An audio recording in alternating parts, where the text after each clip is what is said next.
Welcome to On the Ballot with Ballotpedia, where we connect people to politics by providing neutral, nonpartisan, and reliable information on our government, how it works, and where it's headed.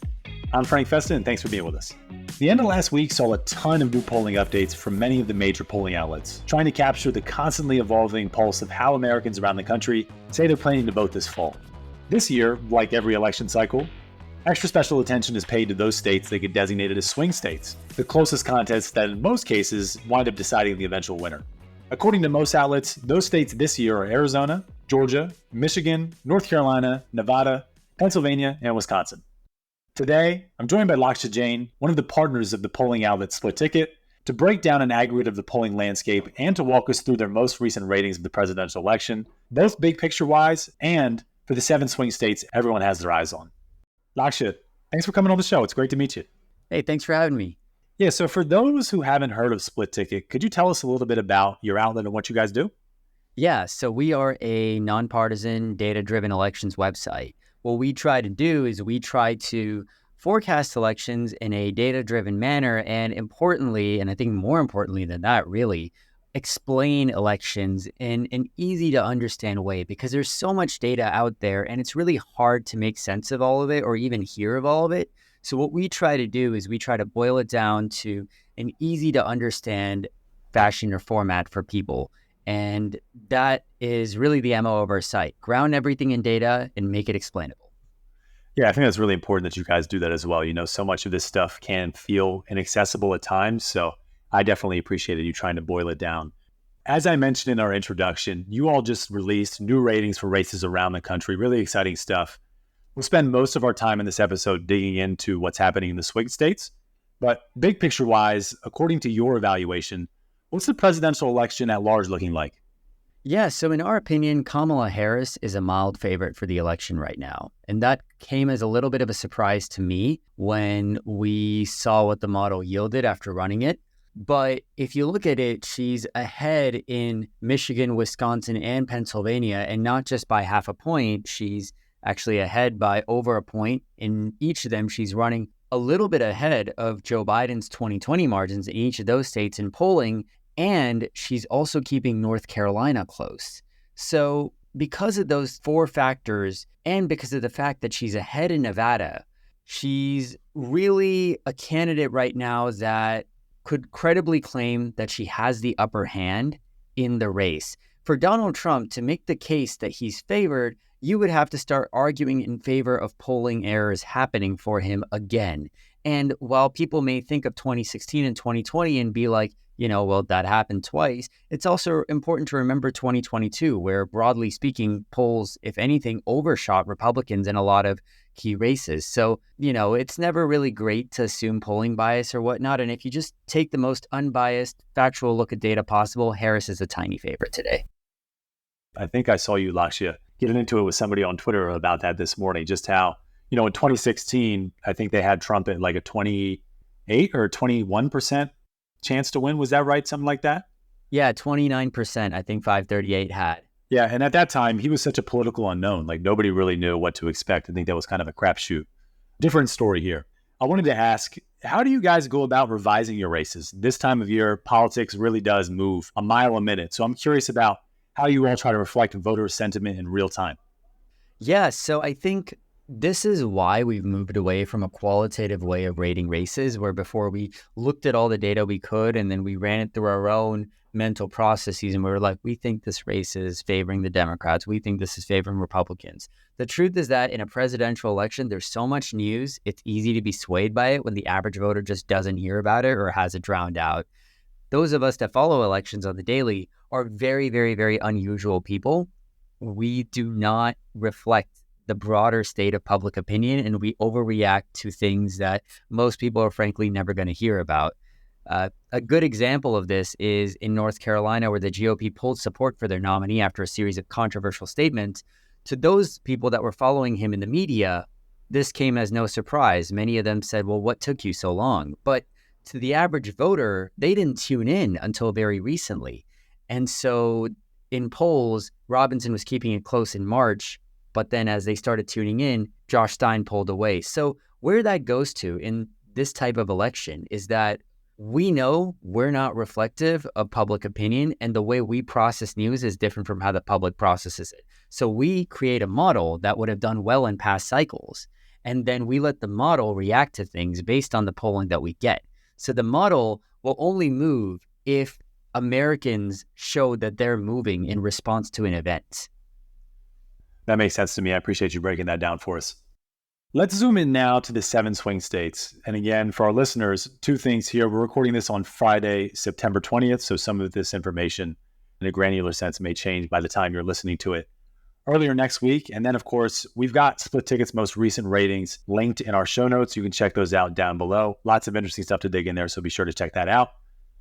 Where do these 7 swing states stand currently? Basically, the best way to look at it is that they're all very, very close. Polling error happens all the time. It is very unpredictable. Anyone that thinks they know which way polls are going to miss historically has been wrong much more often than not. 2012 was a great example. 2020 was another good example where a lot of Democrats were like, well, they fixed the polls. This time they're going to overestimate Republicans. Nope, didn't happen. 2022, Republicans were so confident that the polls were underestimating them. Didn't happen. So the best thing that I tell people is this is a close election. In every core swing state, they are within 3 points. With that said, it is important to note that a 2-point lead is not the same as a tie or a 1-point deficit. Even though they all mean a close race, you ask anyone, and basic logic and just common sense will tell you you'd rather be up by 2 than down by 1. In Michigan, Wisconsin, and Pennsylvania, Kamala Harris is up by roughly 2 points across the region. In Pennsylvania, she's up by about 1.5. In Wisconsin, she's up by 2. And in Michigan, she's up by closer to 3 points, but more like 2.5. When you get to the Sun Belt, you see that Kamala Harris is ahead in Nevada, and she's tied in North Carolina. She's down in Georgia. She's down in Arizona.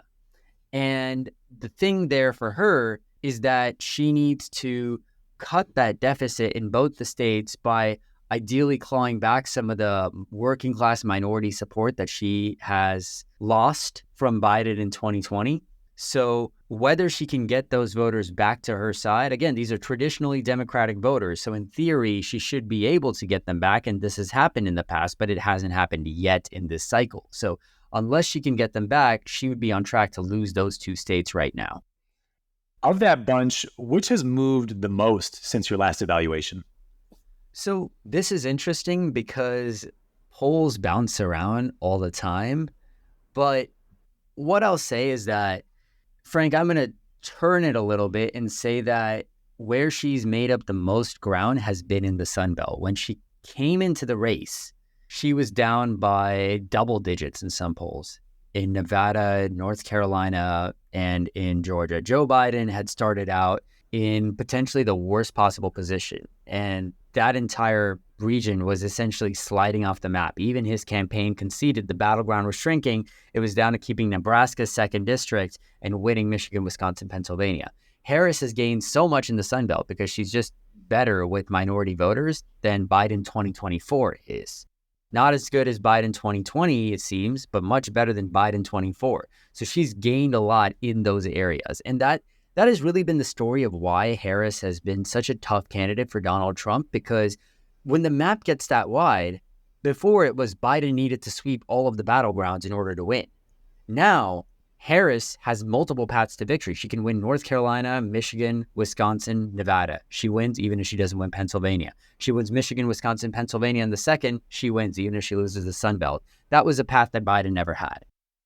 Got it. And it's pretty crazy to watch how fast the race changed once Biden did drop out. And I think amongst a bunch of other factors, the polling that the Biden camp was seeing really did seem like it had a lot to do with his decision to drop out. So really interested to see all that ground that she's made up in what's been a little over 2 months. Yeah, absolutely. And I can't think of any race with this type of precedent.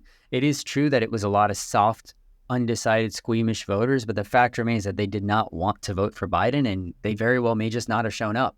So to see Harris kind of re-energize that entire half while also gaining with swing voters is an extremely unique thing. A lot of historical firsts happened in this election cycle, and I'm sure that we may have a few more to keep our eye on. But Let's take a look at the aggregate of all of the major polls that are out there. And as I was looking through this information before we got into our interview this afternoon, it appeared to me that North Carolina and Arizona seem to be the closest of these contests. Seems to be the consensus across the board for most of the polling outlets that we have access to. What might be the difference maker in these states? Again, that's North Carolina and Arizona. And are there any notable strategies that you're picking up on from the primary presidential hopefuls? So North Carolina and Arizona both have a couple of similar things between them and a few differences as well. And I think the trajectories of these two states are quite startling. Arizona was, if you remember, extremely Republican in 2008, quite Republican in 2012. In the Trump era, it's really skyrocketed left. Out of any state that doesn't respond well to Donald Trump's MAGA movement, that is probably Exhibit A. Ever since Trump won it in 2016, it's been loss after loss after loss for his movement in Arizona from 2020, 2018, 2022 with Kari Lake and Blake Masters. And now that Senate race is sliding off the map for Republicans because Kari Lake is not very popular in Arizona. So Arizona is an interesting state for me because I would have thought, personally, before building the model, I would have thought that Kamala Harris would be doing better there than North Carolina, which really, Democrats have a much bigger minority base in North Carolina. It's harder to turn out the Democratic core base voters in the Black Belt in North Carolina. There's many more challenges there that they face. And yet, despite all of that, and despite all of that logically making complete and coherent sense, North Carolina looks like a better play for her than Arizona right now. And to me, I can't figure out if it's just a polling or if it's real, but I tend to trust what I see. What I see tells me that she has a better shot there right now. And I think a lot of it is partly because the Democrats have continued to put forward a very robust infrastructure in North Carolina, continue to message there. They have a popular governor who boosts their party's esteem. They have a pretty unpopular nominee that they're running against who elevates issues that are broadly unfriendly for the Republicans into the national spotlight. In Arizona this time, Democrats are struggling with Hispanics. So I think that has served to kind of counter the Democratic gains with white voters. But it's also possible, remember, Frank, that every time someone tries to make demographic extrapolations, they look really stupid after the election.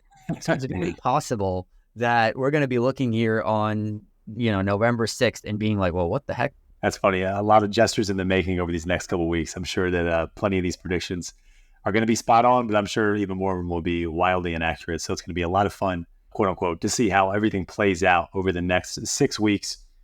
What might move the needle between now and then? Again, it's hard to believe, but there are less than 6 weeks now between today and the election. So what might move the needle in any or all of these states? If the last few months have taught us anything, it's really that a lot can change in a short amount of time. So what are you looking out for? So I think for me, every day that Kamala Harris maintains a polling lead of about 3 or 4 points is a day that Donald Trump loses a chance to redefine the election, which he's really struggled to do ever since Harris got into the race because his team hasn't been able to settle on a coherent strategy that sticks to her and hits her. Harris started out as a very malleable candidate with very uncertain favorables. We didn't really know what to make of her, and the public has responded well to her. To me, what that means is what I'm looking for is, does her favorability rating continue to climb? And if it continues to climb, and it continues to exceed Donald Trump's by double digits, what's going to happen is you're probably going to see a lot of people break in favor of Harris if they're still undecided as the election nears. And that probably doesn't play well to Trump. On the other hand, if Trump can turn it against Harris through either an economic crash or an immigration crisis message and hit her hard again and tie her back to an unpopular Joe Biden, you'll see that in her plummeting favorability rating. And that relative favorable gap is, I tell people, the single most important thing to look at when you're evaluating an election, because it tells you how voters see those candidates almost directly. It's not as good as horse race, but if you're looking for something beyond horse race polling, that would be the biggest thing for me. Laksha Jain of Split Ticket, thank you so much for your time today. I learned a lot, and we're going to be watching your forecasts and modeling really closely between now and Election Day. Thanks, Frank. It was a pleasure. And our listeners, please stay tuned. We'll be right back with election staff writer Glory Martinez with more on how these swing states voted in these last several elections and how the states designated as swing states have changed over time. Pretty interesting stuff. Stay tuned.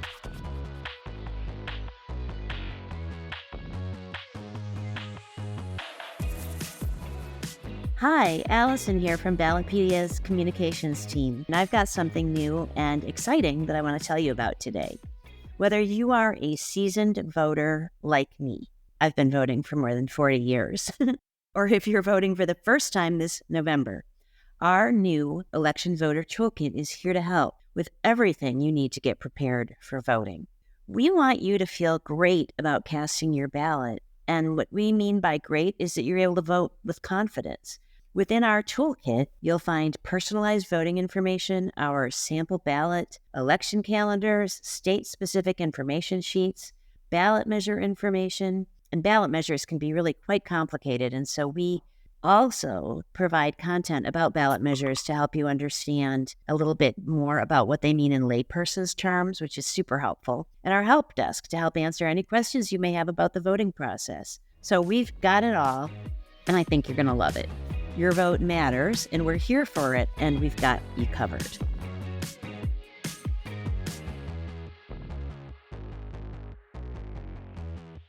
Glory, thanks for coming on the show. Thank you so much for having me. Yeah, it's your first time on the show as well, so we're really excited to get you in the mix. It's always good to get new Ballotpedia folks on the podcast. Yeah, definitely. I'm excited to be here. So for as much as we talk about which states or swing states every election cycle, I don't typically see a ton out there explaining how we all come to these conclusions. So what makes a state actually a swing state? Yeah, so swing states are states that have split support for Democratic and Republican candidates in recent presidential election cycles. They've also been called battleground states or purple states. And they're really important to a candidate's campaign strategy because the majority of states in the U.S. aren't competitive.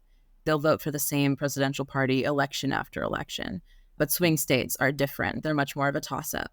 And how we identify swing states at Ballotpedia is using the average of race ratings from outlets like Cook's Political Report, Inside Elections, and Sabato's Crystal Ball. This year, we've identified 8 swing states, and these are going to be key to determining an election winner. Nice. And listeners of the show that have been listening for a while will know that we've had pollsters from all 3 of those organizations, and you just heard a pollster from Split Ticket on earlier in the show. Polling, as you just mentioned, seems to be at the heart of how we identify swing states every year. But again, not really the most commonly understood and clear practice. I feel like there's a lot of question marks every year, especially increasingly so over the last couple of years, about how the methodology works, who's being surveyed and polled, all those things.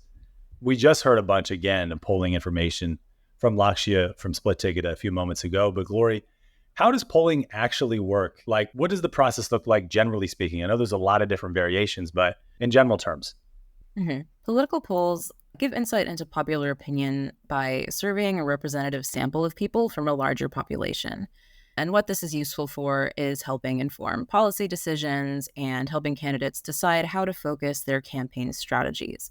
There's so many different ways of doing this, and we have a lot more info on Ballotpedia's site, and we'll drop a link to it in the show notes. How have the swing states shifted over time? A lot of the folks we talked to on the show regarding polling have noted a distinct shift in our national politics and the electoral college math following President Barack Obama's tenure from 2008 to 2016. As listeners doubtlessly know, they need a pollster to tell them that that was a time of a lot of changes in our country. So how have our swing states changed in the last 16 to 20 years? Yeah, it's been really interesting to see how swing states have shifted over the past few election cycles. For example, this year, Georgia and Arizona are considered some of the tightest races, and they used to be pretty solid Republican strongholds. On the flip side, you have states like Ohio and Florida, which were swing states in 2008, but are now considered more Republican. The same is true for Colorado, which is now leaning Democratic. Then there are states like Nevada, Wisconsin, and Pennsylvania, which have kind of been flip-flopping between red and blue over the last few election cycles. Again, there's a lot of different reasons for this. States change their political preferences mainly because of shifts in population demographics. For example, Hispanic communities from countries like Cuba and Venezuela are growing in places like Florida, and these communities tend to vote Republican. On the other hand, you have influx of young, college-educated voters moving to Georgia, and they bring their Democratic-leaning politics along with them. So new residents in a state can really shift the political scene.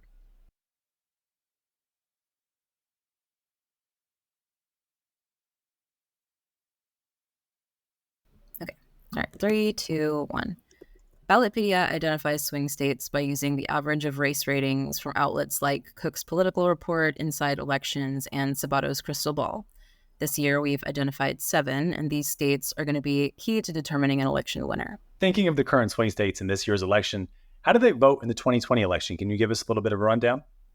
Yeah, so all of the swing states we've identified this year, except for North Carolina, were won by Biden in 2020. North Carolina actually hasn't voted for a Democrat since Obama in 2008.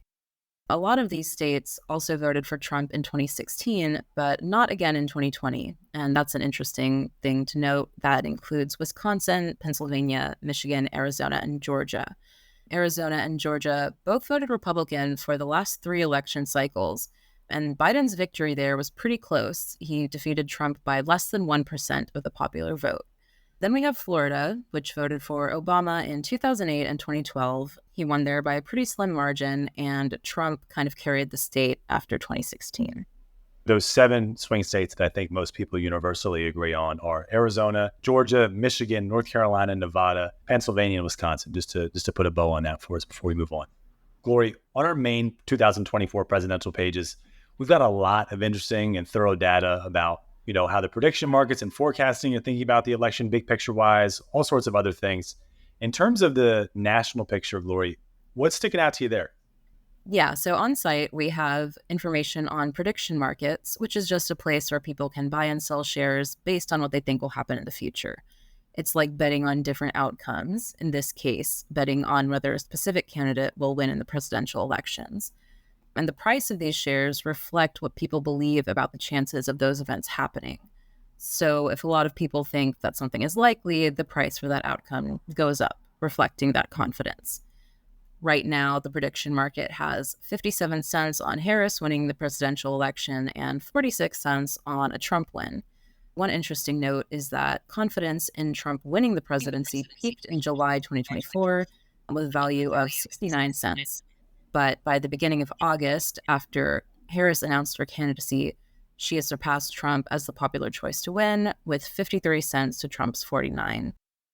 The gap between those two candidates peaked shortly after at around 59 cents for Harris and 44 for Trump, before eventually leveling out to the smaller difference that we see today. And it'll be interesting to see if that gap continues to close as we get closer to the election in November. If you visit our page, you can find lots more valuable information like historical performance of third-party candidates, race ratings from outlets like Cook's Political Report, Sabato's Crystal Ball, and Inside Elections, and details on early voting.